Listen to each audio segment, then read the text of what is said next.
Hi, this is Shelley Sparks. I'm here at a tree nursery and in Southern California, and I wanted to give you 3 quick tips that you can use if you're in the market for trees and something shows up on your property. Maybe your contractor brings it, or maybe you go shopping yourself for a tree, and you want to know what things you should avoid. So we're looking at number 1. If a tree is leaning like this, it is in bad shape. You can restore the stake to it and try to get it to be upright, but it's in a lot of ways the die is cast when you see something like this. You really want the tree to be an upright tree, because then you're not going to have trunk or limb failure over in the future. And when we look closer at this tree, we can see that it's kind of bleeding. It's had some of its branches cut, and they were cut properly, and the tree is probably healed. But I personally would be worried about this area here too, because it looks like it's been constricted. So you have to look for faults on the trees when they're delivered, because you really want the healthiest specimen. The second example I'd like you to see is this one, a beautiful tree. Let's see.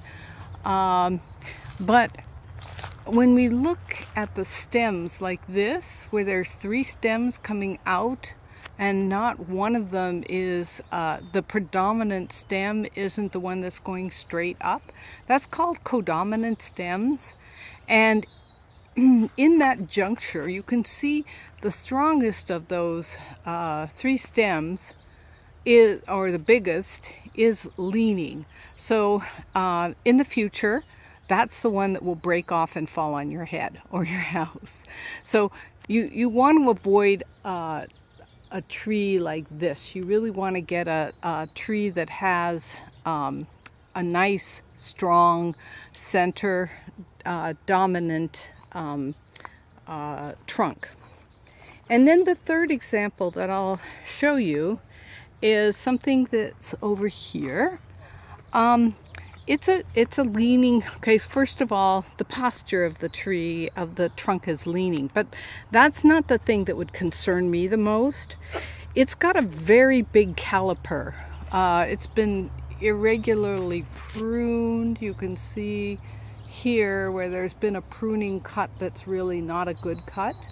But those things don't concern me as much as the size of the tree. That particular size, you look at it and you go, wow, it's a big tree in a small box. I'm going to get a deal.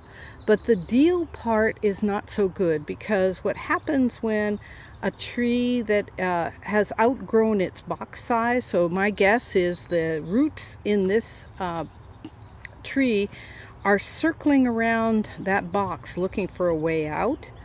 And if you put this in the ground, it's not going to be able to establish the proper root width, because it's been confined and the roots are just kind of circling the tree, in order to give this tree stability over time.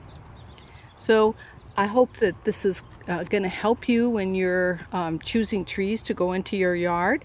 This is Shelley Sparks. If you'd like more information about landscape design, check out my website, www.harmonygardens.net. Thanks for listening.